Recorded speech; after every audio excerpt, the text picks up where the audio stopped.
Angle Mysore 4 युद्ध हम लगभग एक हफ्ते से पढ़ रहे हैं। औरंगज़ेब की मौत के बाद कैसे भारत में राजनीति में बदलाव आया। कब हुई थी औरंगज़ेब की डेथ? इसके बाद जितने राज्य बने बड़े बड़े, उन्होंने अपने आप के नाम के आगे क्या लिख दिया? स्वतंत्र। एक्चुअली औरंगज़ेब के टाइम में 21 प्रांत थे। इनमें से कुछ थे ताकतवर, पैसे वाले, जिनमें सबसे इम्पोर्टेंट पहला राज्य था बंगाल। इसके साथ हुआ करता था मैसूर और हैदराबाद। पंजाब। बेटा ये अपने आप कॉमन सेंस होती है ना कि जब टीचर बोल रहा है तो मैं ना बोलूं जो भी एक बोल रहा है। पंजाब। इनमें से 3 की कहानी हमने पढ़ ली, बंगाल की, मैसूर की, हैदराबाद। एक और इम्पॉर्टेंट इनमें था मराठा।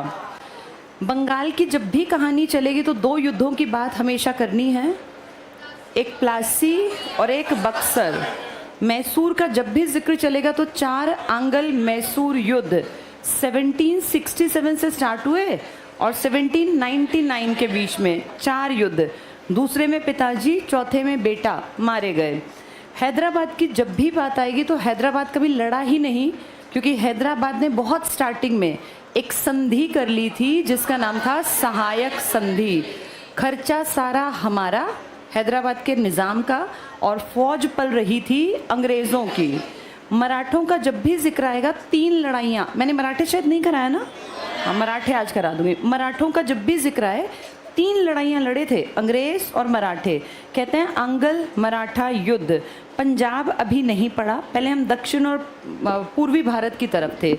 इनमें से 3 की कहानी तुम्हें पता चल गई। हैदराबाद तो कुछ लड़ाई नहीं था। मराठों के बारे में आज बातचीत करते हैं। अब ध्यान से शांति से कहानी सुनना, कहानी समझ में आएगी तो फिर किताब बहुत आसान लगेगी, अदरवाइज किताब टफ है। देखो बोर्ड पर 1757 और 1764 ये प्लासी और बक्सर के युद्ध हैं।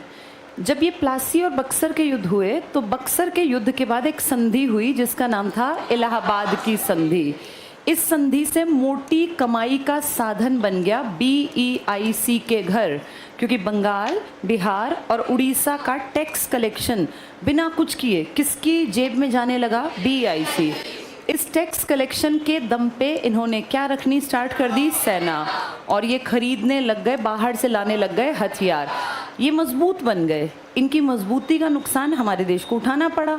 अब 1765 के बाद आपने देखा था मैसूर पे 67 में हमला। जैसे जब साउथ इंडिया की बात करते हैं ना, तो मैंने आपको बार बार मैप बना के दिखाया है कि एक बेल्ट ये वाली क्या कहलाती थी? यहाँ मराठे थे, जिनमें से सबसे ताकतवर पोस्ट मराठा महाराष्ट्र की, जैसे हरियाणवी हरियाणा के, ऐसे महाराष्ट्र की बेल्ट के लोग मराठा कहलाते हैं। इनकी लैंग्वेज भी मराठी है।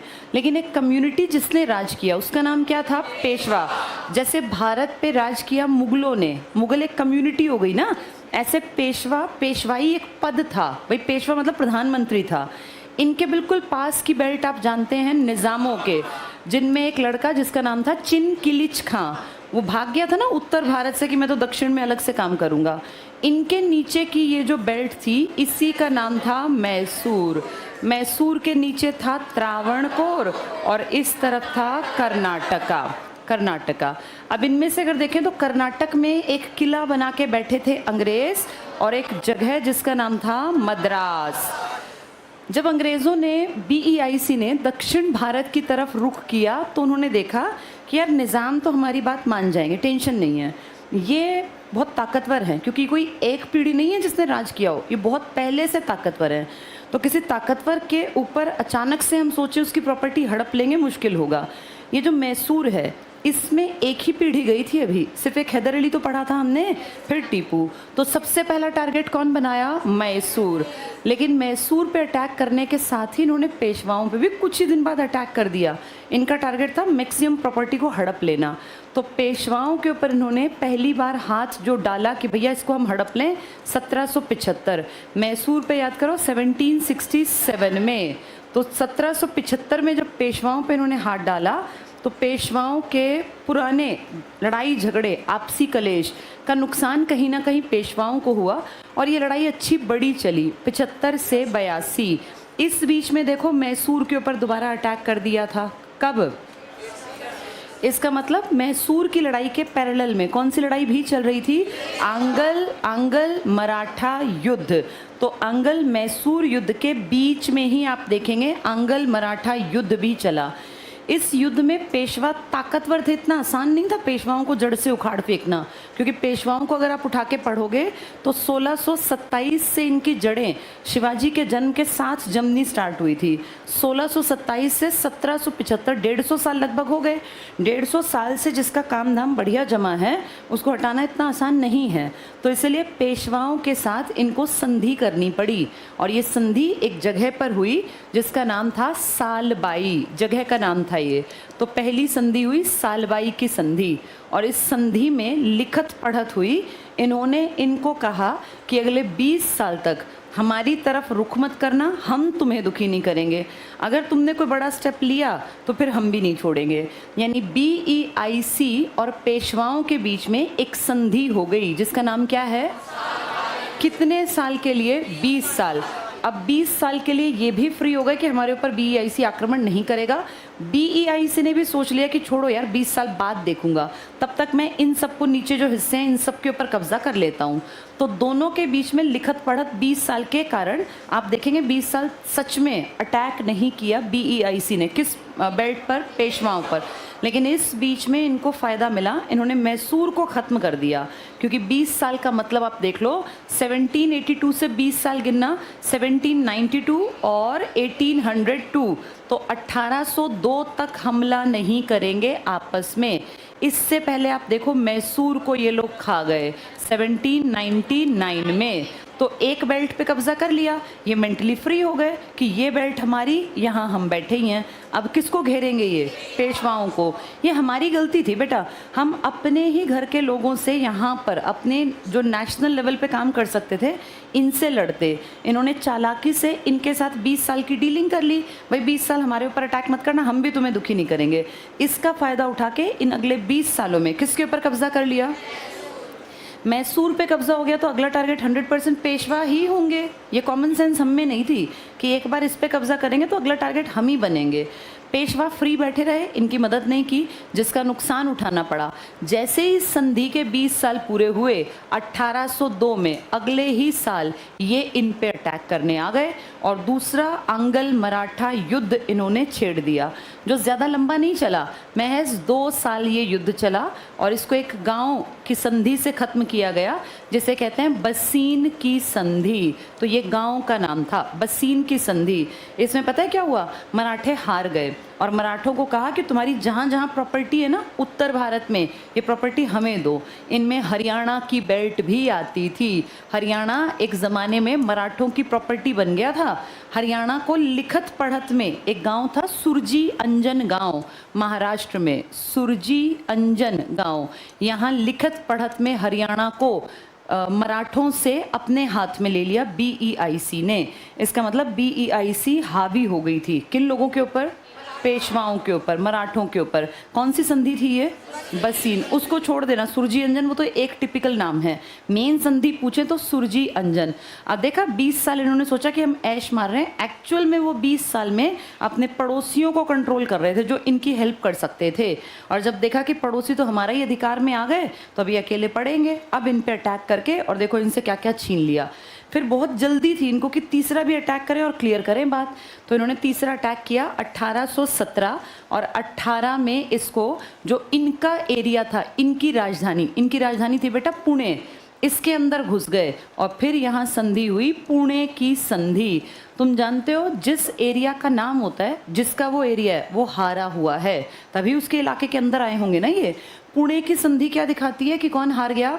पेशवा। पेशवा हारे, तभी तो पुणे में घुसे होंगे अंग्रेज। जैसे श्रीरंगपट्टनम नहीं थी किसकी राजधानी, मैसूर की, तो वहां घुस गए थे। अब ये तीसरे में, और कोइंसिडेंस देखो मैसूर में भी तीसरे युद्ध में ही इनकी राजधानी के अंदर घुसे थे ये श्रीरंगपट्टनम, और यहाँ भी इनकी राजधानी के अंदर घुस गए पुणे की संधि करके। इसके बाद मराठों को इन्होंने एक तरह से खत्म कर दिया, कुचल दिया। मराठे चले आगे भी, लेकिन कमज़ोर परिवारों के रूप में। आगे जाके आप पढ़ेंगे इनकी आपस के कलेश बहुत ज़्यादा बढ़ गए और इनके 5 परिवार बन गए, जिनमें भोंसले, होलकर, गायकवाड़, सिंधिया, सुने ये नाम तुम लोगों ने? ये जो सरनेम है ना, ये इनमें से ही निकले हुए हैं, पेशवाओं में से। तो 3 युद्ध लड़े। पहले युद्ध में बेवकूफ़ बना दिया, कितने साल के लिए? उन 20 सालों में कौन कंट्रोल कर लिए?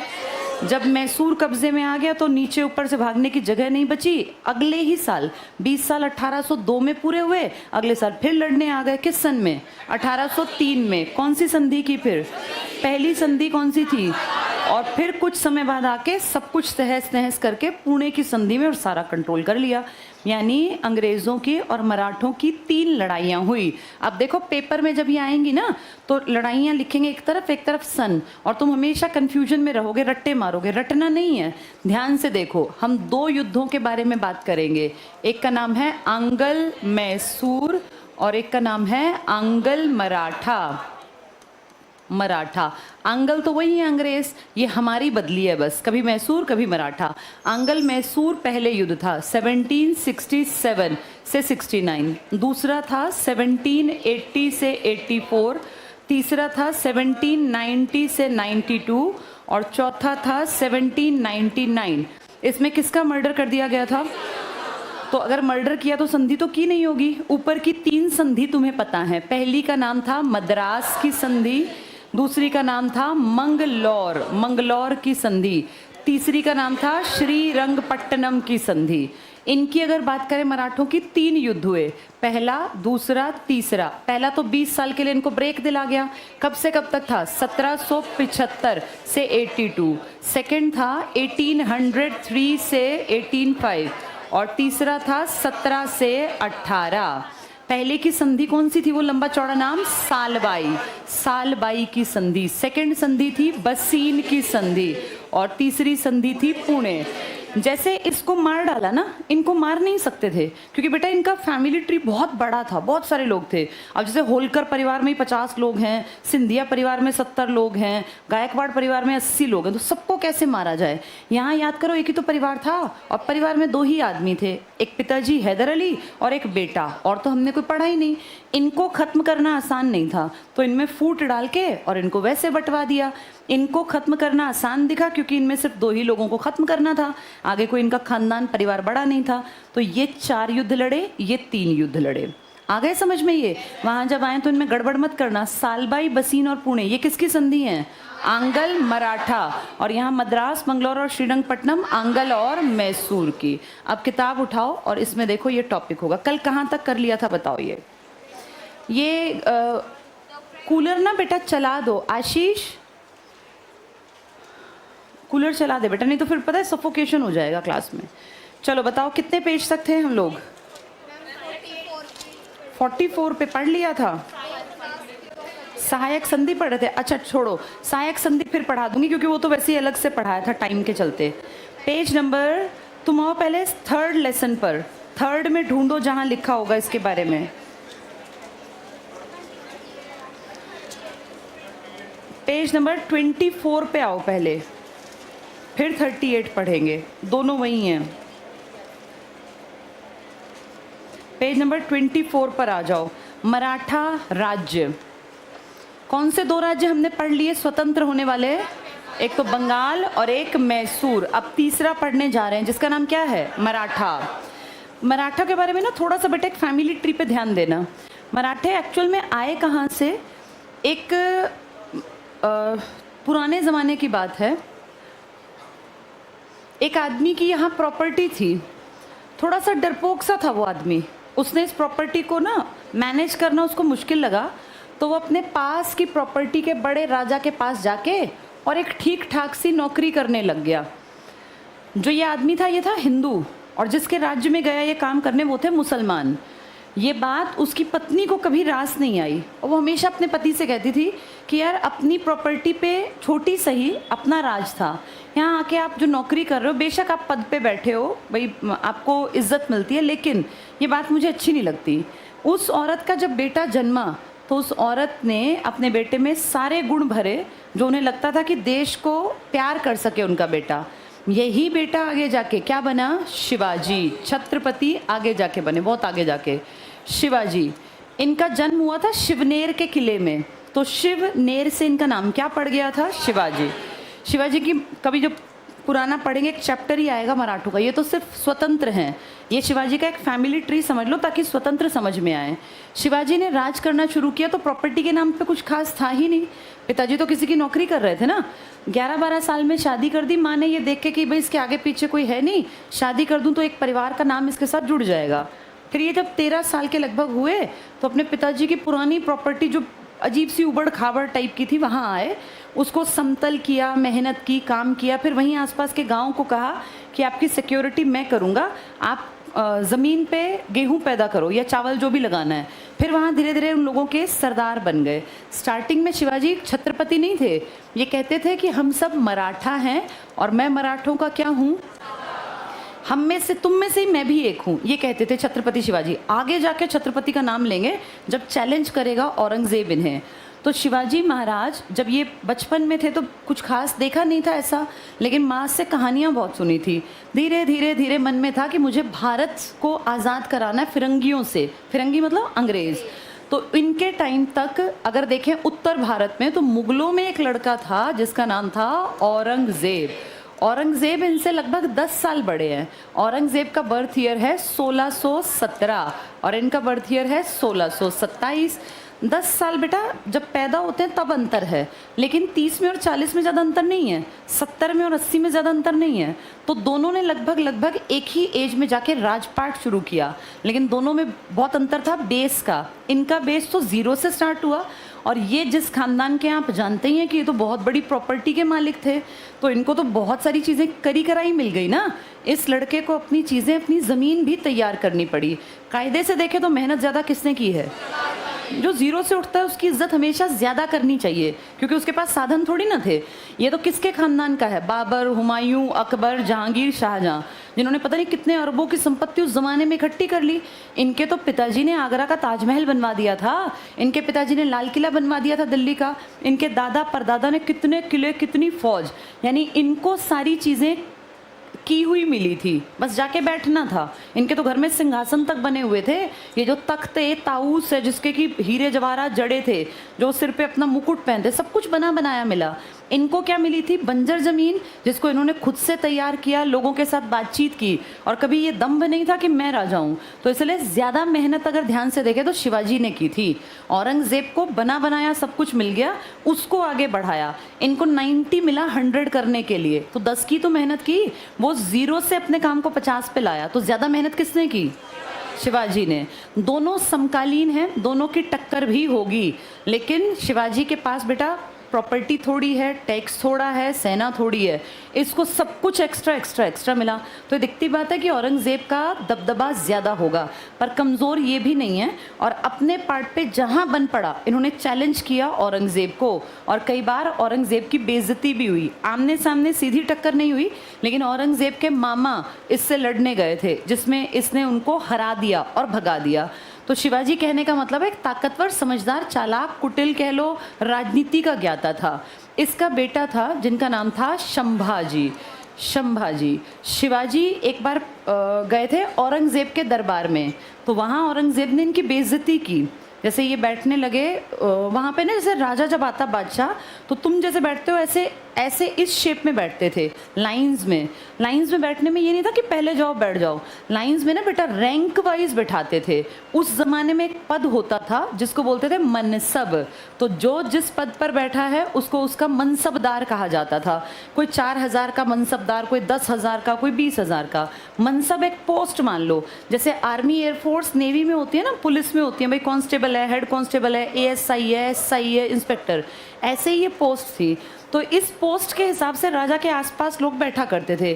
जिनका बड़ा मनसब है वो पास बैठेंगे, जिनका छोटा मनसब है दूर, और जिनका बहुत कम मनसब है पीछे। तो जब शिवाजी अपनी टेरिटरी से एक बार औरंगज़ेब के दरबार में आया, तो जब ये घुसे तो दरबार ने कहीं पीछे कह दिया कि वहाँ जाके बैठो। इनको बड़ा बुरा लगा, क्योंकि अपनी तरफ से तो ये राजा थे ना उस प्रॉपर्टी के, मराठों के। तो जब बैठ गए सब लोग, जैसे ही औरंगज़ेब एंटर हुआ, औरंगज़ेब अपने सिंहासन पे बैठा, तो इन्होंने खड़े होकर कहा कि महाराज, भाई बादशाह महाराज, आपके बारे में जो सुना था वो मिला नहीं। तो औरंगज़ेब ने कहा कौन हो तुम? तो बोला मैं मराठों का सरदार। तो बोला क्या दिक्कत है? कहा कि भाई हम तो अपने यहाँ कोई मेहमान आए तो उसको इज्जत देते हैं, बराबरी पे बैठाते हैं, और आपके यहाँ मैं मेहमान के रूप में आया तो आपके दरबार ने सबसे पीछे की लाइन में मुझे भेज दिया। तो औरंगज़ेब ना बेइज्जत करने के लिए हंसा, जैसे एक हंसी होती है ना कि सामने वाला बेइज्जत हो, और कहा कि तुम कहाँ के महाराज हो, तुम कहाँ के जो है हेड हो, राजा हो? तो उन्होंने कहा मैं मराठों का सरदार हूँ। तो बोला सरदार और महाराजा में बहुत अंतर होता है। तब फिर इनको फील हुआ था कि मराठा सरदार कहने से ना नाम के आगे वो दम नहीं दिखता। तब इन्होंने वापस अपने घर जाके, एक लंबी कहानी है फिर कभी सुनाऊंगी कैसे इनको कैद कर दिया, ये वहाँ से भागे। फिर अपने घर जाके इन्होंने अपना राज्याभिषेक कराया, और एक ब्राह्मण से फिर इन्होंने उपाधि धारण की, सब लोगों को बुला के, कि अब के बाद इनके नाम के आगे लगेगा छत्रपति शिवाजी महाराज, कि अपना इंट्रोडक्शन दें तो लगे कि कोई दमदार आदमी है। इस नाम के इंट्रोडक्शन की बड़ी वैल्यू थी बेटा। तभी देखो राम मोहन रॉय के नाम के आगे क्या लगा दिया गया था, राजा, कि जाके जब ये विलियम चतुर्थ के दरबार में खड़े होंगे तो ये अपने नाम का इंट्रोडक्शन देंगे कि मैं राजा राम मोहन रॉय, तो सामने वाले की नज़रों में इज्जत बढ़ जाएगी। इसीलिए ये सब चीज़ें थी। वापस चलते हैं। संभाजी को पिताजी का किया कराया काम मिला। संभाजी के पिताजी कौन है? लेकिन संभाजी राज नहीं कर पाए, कारण औरंगज़ेब ने इनको टाइम पीरियड में ही अपने गिरफ्तार कर लिया, और फिर इनको इतनी दर्दनाक मौत दी बेटा, बहुत ज़्यादा दर्दनाक। कहते हैं पहले जैसे नाखून निकाले हाथ पैरों के, जिंदा आदमी के, फिर थोड़ी थोड़ी उंगलियां काटी, फिर उंगलियां, फिर हाथ, फिर ये, जब बीच का शरीर रह गया हाथ पैर काटने के बाद तो जिंदा थे ये, और इनकी खाल निकलवाई गई। उसके बाद तड़प तड़प के ये मरे। तो बहुत भयानक तरीके से किसको मरवाया गया? संभाजी। संभाजी के पिताजी शिवाजी नेचुरल डेथ मरे थे, वो थोड़े सदमे में आ गए थे, इनको मरवा दिया औरंगज़ेब ने। इनका बेटा हुआ करता था शाहू। शाहू को कभी अटैक किया था इन मुगलों ने, तब इसको उठा के ले गए, छोटा सा बच्चा था ये, और फिर इसको पाल पोस के वहीं बड़ा किया। आगे जाके जब औरंगज़ेब मरा तो इसका वो बेटा था ना जिसको कोई खोज खबर नहीं थी, शाह ए बेखबर, इसने इसको रिलीज़ किया और कहा जा अपनी प्रॉपर्टी संभाल ले, मैंने तुझे छोड़ दिया। फिर ये वापस आया यहाँ तो इसने देखा भाई मेरे पिताजी तो मर चुके, दादा की प्रॉपर्टी किसकी? तो दादा की प्रॉपर्टी पे तब तक चाची ने कब्जा कर लिया था। चाची का बेटा था छोटा, चाची ने अपने बेटे का नाम रखा शिवाजी सेकंड, और चाची ने कहा भाई ये प्रॉपर्टी हमारी है। अब ये आया तो इसको प्रॉपर्टी नहीं मिली, क्योंकि इसकी चाची उस प्रॉपर्टी पे अपने बेटे के नाम से राज कर रही थी। बेटे का नाम क्या रखा गया था? शिवाजी सेकंड। तो इसने फिर लड़ाई की कि चाची ये हिस्सा तो मेरा है, क्योंकि मेरे पिताजी बड़े थे और मेरे पिताजी छत्रपति थे। तो चाची और शाहू की लड़ाई हुई। अब शाहू अनजान है, शाहू के पास कोई फौज नहीं है, तो शाहू की मदद की थी एक आदमी ने जो आगे जाके बना था पेशवा, और यहीं से पेशवा का पद ताकतवर बन गया, क्योंकि पेशवा ना होता तो कौन अपनी बेल्ट ना ले पाता? शाहू। जब तक शाहू जीवित रहा पेशवा की इंपॉर्टेंस बहुत ऊंची रही, और इसके मरने के बाद तो पेशवा ही पेशवा था। इनका परिवार का आगे कुछ इंपॉर्टेंस नहीं मिली। यानी शिवाजी महाराज जो पहले ताकतवर उभरे थे, जो हिंद की बात करते थे, स्वराज की बात करते थे, अंग्रेजों को भगाने की बात करते थे, वो सिर्फ 3 नामों के साथ खत्म हो गया। पहला शिवाजी, फिर संभाजी और फिर शाहू। शाहू की मदद करने वाला आदमी कौन है? पेशवा। पेशवा यहाँ से ताकतवर बने, और फिर ये नहीं, फिर इनके बेटे, फिर उनके बेटे, फिर उनके बेटे, ये पद इन्होंने वंशानुगत बना दिया कि जो मेरे वंश का बेटा होगा वही इस पोस्ट पर बैठेगा। पेशवाई का राज चल पड़ा, फिर सारे लोग इनसे डरने लग गए।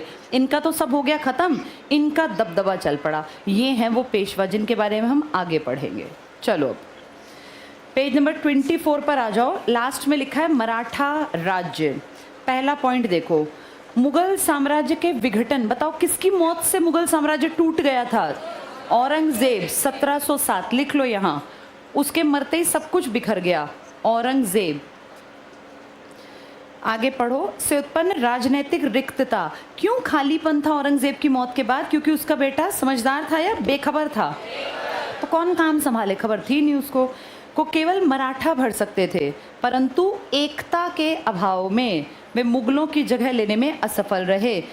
सब लोग पता है क्या सोच रहे थे कि ये मर गया ना 1707 में औरंगजेब, तो इंडिया के लोगों के मन में था कि अब भारत पर किसका राज होगा, सिर्फ महाराष्ट्र पर नहीं भारत पर, ऐसा सबको लगता था।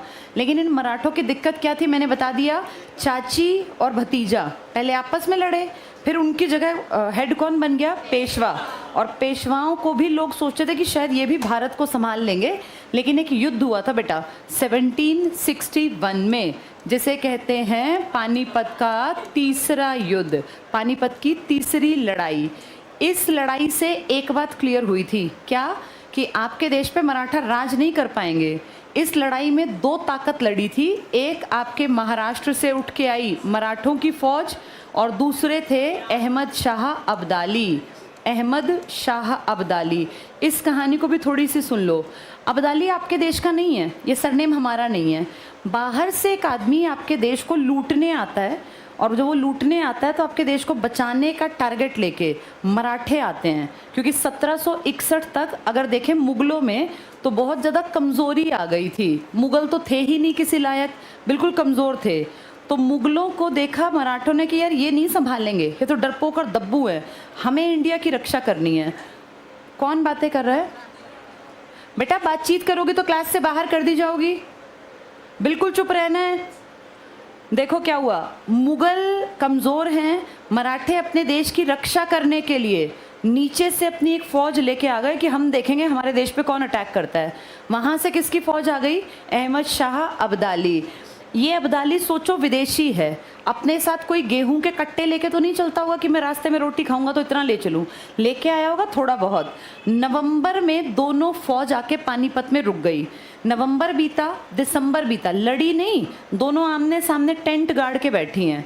वो सोच रहा है इसका राशन पानी खत्म हो जाए तब लड़ूं, वो सोच रहा है इसका राशन पानी खत्म हो तब लड़ें, क्योंकि खाने को रोज रोटी चाहिए ना बेटा। 2 टाइम बारात से भी बड़ी कितनी कितनी बड़ी फौज आती थी, इतनी रोटी, इतना चावल, इतना गेहूं कहाँ से आएगा। तो दोनों फौज पड़ी रही। अब ये विदेशी है, इसका गेहूं आटा खत्म नहीं हुआ, लेकिन हमारे देश वालों का सब सामान खत्म होने लगा। इनको फील हुआ, तुम सोचो इसका सामान क्यों नहीं खत्म हुआ, इसका मतलब इसको कोई ना कोई मदद कर रहा था। ये शर्म की बात है, इसकी मदद कर रहा था अवध का नवाब शुजाउद्दौला। उसने कहा मैं आपकी हेल्प करूंगा, जो जहां सामान चाहिए लोकल लेवल पे मैं पहुंचा दूंगा। अगर इसके आसपास के एरिया के लोग इसकी मदद ना करते तो भूख से बिलखते कितने दिन लड़ता, कोई कितने दिन लड़ लेगा, 2 दिन 4 दिन। जब भूख लगेगी ना तो कोई नहीं लड़ेगा, सब भागेंगे। बेसिक नीड है पेट भरना, लेकिन इसकी पीछे से फौज की भरपाई कौन करता रहा, अवध। ये कितने, मतलब इससे दिखता है कि हम इंडियंस थोड़े बेवकूफ़ थे। विदेशियों को रोटी अपने घर खिला रहे हो, मेहमान नवाजी कर रहे हो ताकि वो तुम्हारे देश के लोगों से लड़ें, और इसकी इनको दिखा कि यार हमारी तो कोई मदद ही नहीं करेगा। महाराष्ट्र से यहाँ तक रोज़ तो गेहूं के कट्टे नहीं ला सकते, सारी चीज़ें ख़त्म होने वाली हैं। फाइनली इन्होंने 14 जनवरी हमारे लिए शुभ दिन होता है, मकर संक्रांति होती है इस दिन हिंदुओं में, और ये प्रॉपर हिंदू थे। मकर संक्रांति पे भगवान शिव जी का नाम लेके सुबह सुबह और इनकी फ़ौज पे अटैक कर दिया। ये अटैक कर दिया, तब तक ये था कि शायद यही जीतेंगे, लेकिन उल्टा पड़ा बेटा ये अटैक। इनकी फौज हारी, और हारते हारते लगभग सारे जो धुरंधर योद्धा थे ये मारे गए। कहते हैं 28,000 मराठे मारे गए थे, महाराष्ट्र की बेल्ट के लोग।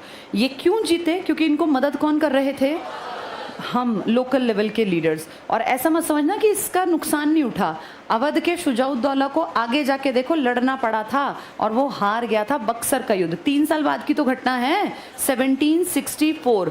ये दिखता है कि हम लोग कमज़ोर थे, हम इसमें विदेशियों से हार गए और आगे जाके 64 में फिर अंग्रेज़ों से हार गए। अंग्रेजी भी विदेशी और ये अब्दाली भी विदेशी। इस लड़ाई की हार में एक बात क्लियर हो गई कि इंडिया पे कौन राज नहीं करेंगे, मराठे। इस बात बात से खुश हुए अंग्रेज कि चलो मराठों की यहाँ बेइज्जती हुई। अंग्रेज साइड में खड़े हुए हंसते थे कि खूब लड़ रहे हैं, झगड़ रहे हैं, अच्छा अपना नुकसान कर रहे हैं। उनको दिखा कि ये इतने कमज़ोर हैं कि इंडिया पे राज नहीं कर सकते, इसीलिए बेटा वो बक्सर की प्लानिंग करेंगे। देखो 1757 और 1764 कौन सी लड़ाइयाँ हैं ये? प्लासी और बक्सर। इस बक्सर से पहले क्लियर हो गया था कि कौन कमज़ोर हैं? मराठे। तो बस फिर बाकी ये अवध ववध तो सारे सुधार ही देंगे अपने आप। देखो राजनीतिक रिक्तता को केवल मराठा भर सकते थे, परंतु एकता के अभाव में मुगलों की जगह लेने में असफल रहे। ये पॉइंट समझ में आ गया? नेक्स्ट देखना, शिवाजी के पोते शाहू को औरंगजेब ने 1689 से कैद कर रखा था। किसने पकड़ रखा था शिवाजी के पोते को? ये किसका बेटा है शाहू? शंभाजी का। लिख लो यहाँ, पिता शंभाजी। शंभाजी को मरवा दिया था, जिंदा आदमी की चमड़ी उधड़वाई थी। नेक्स्ट देखना, औरंगजेब की मृत्यु के बाद शाहू को 1707 में रिहा कर दिया गया। टिक कर लो, ये किसने रिहा किया? वो बेखबर कौन था? लेकिन शाहू और चाची ताराबाई ये कोल्हापुर की बेल्ट में थी, इनके बीच गृह युद्ध छिड़ गया। गृह युद्ध होता है बेटा घर की लड़ाई, इन दोनों की छिड़ गई। ताराबाई ने अपने पति राजा राम की मृत्यु के बाद अपने बेटे, छोटा सा बेटा था शिवाजी सेकंड, इसके नाम से मुगल विरोधी संघर्ष चला रखा था। शाहू और कोल्हापुर का संघर्ष। नेक्स्ट लाइन पीछे टिक करना, पेशवा बालाजी बाजीराव, बालाजी विश्वनाथ, सॉरी बाजीराव तो नीचे आएगा, भट्ट लिख लो यहाँ। पेशवा तो इनका पोस्ट हो गई, बालाजी विश्वनाथ भट्ट ये पहला आदमी था बेटा जिसने फ़ायदा उठाया। क्या देखा इसने कि शाहू को तो समझ है नहीं, मैं शाहू की मदद करता हूँ, शाहू मेरी इंपॉर्टेंस अपने आप बढ़ा देगा। किस पद पे बैठा दिया शाहू ने? पेशवा। और कहा सर आपने मेरी प्रॉपर्टी दिलवाई है, नहीं तो ये मेरी चाची सारी प्रॉपर्टी खा गई थी, आप ही मेरी प्रॉपर्टी पे प्रॉपर तरीके से काम कर सकते हैं। जब ये बुढ़े हुए तो इन्होंने अपने बेटे को कहा कि बेटा देख बनी बनाई प्रॉपर्टी है, इसका मालिक अब तू है, आगे तू हेल्प करना। और ये ज़्यादा नहीं चले बेटा, 1713 में बने थे और 20 में मर गए। इनका बेटा फिर चला 20 साल, 20 से 40, फिर उसका बेटा चला 21 साल, 40 से 61। यानी इनके घर वालों को एक आदमी का किया हुआ काम आगे तक सुख दे गया। ये किसने कर दिया था काम? विश्वनाथ भट्ट ने। भट्ट ने किसकी मदद कर दी थी? शाहू की। तो शाहू ने फिर इनको रखा। चलो अगला पॉइंट देखो, इसी के साथ मराठा इतिहास में पेशवा आधिपत्य का दूसरा काल आरंभ हुआ, जिसमें मराठा राज्य एक साम्राज्य के रूप में परिवर्तित हो गया। तो ये पेशवा कमजोर थे या ताकतवर थे? इन्होंने छोटी सी बेल्ट को क्या बना दिया? साम्राज्य, बड़ा साम्राज्य। बालाजी विश्वनाथ अपने जीवन में एक छोटे राजस्व अधिकारी के रूप में प्रारंभ कर धीरे धीरे बड़े अधिकारी बन गए। ऐसा ही सेम हमने किसके बारे में पढ़ा था? पहले छोटा सा था फिर बड़ा, हैदर अली। हैदर अली ने भी ऐसे ही काम किया, बैकग्राउंड जीरो, माँ बाप का हमें ज़्यादा नहीं पता, कोई प्रॉपर्टी के मालिक नहीं थे, एक छोटे से सैनिक के रूप में, फिर सेनापति, और फिर बन गया था वो मैसूर का स्वतंत्र शासक। सेम कहानी किसकी है? पेशवा की। कौन से पेशवा की? हाँ, विश्वनाथ भट्ट की। ये पहला ताकतवर पेशवा है। तुम्हें हिस्ट्री पढ़ते पढ़ते ऐसा फील होता है कि लोग मेहनत करके आगे बढ़ते हैं। ये एग्जाम्पल है बेटा, सबको बना बनाया कामकाज नहीं मिलता। और देखो इतिहास के पन्नों में इनके नाम दर्ज हैं। उस टाइम ऐसा नहीं कि कोई इनके बारे में बहुत बड़ाई लिखता था, इन्होंने काम करके दिखाया। अब तुम जितनी हिस्ट्री पढ़ रहे हो इसमें कितने लोग तो जीरो से तो उठे हैं। क्या सिराजुद्दौला से पहले वाले जितने थे वो सच में राजा थे क्या? याद है, एक दीवान था पहले, उसके बाद वो सूबेदार बना, फिर स्वतंत्र शासक, फिर कैसे एक एक पीढ़ी अलग अलग कहीं कहीं से लोग आते रहे। इससे क्या सीखना चाहिए कि अगर आप में योग्यता है और आपका बैकग्राउंड कुछ भी नहीं है तो भी आप मेहनत करके आगे बढ़ सकते हैं। अब हैदर अली के पिताजी और दादा कहाँ हैं? हिस्ट्री में कोई उनका नाम नहीं है बहुत बड़ा, लेकिन हैदर का नाम देखो कितनी इज्जत से लिया जाता है कि स्वतंत्र राज्य का मालिक था।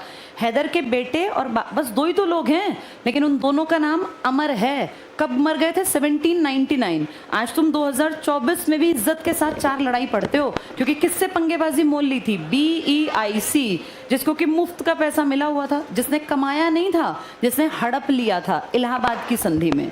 पढ़ के देखो आगे। अब छोटा राजस्व। नेक्स्ट पढ़ना, शाहू ने 1713 में उसे पेशवा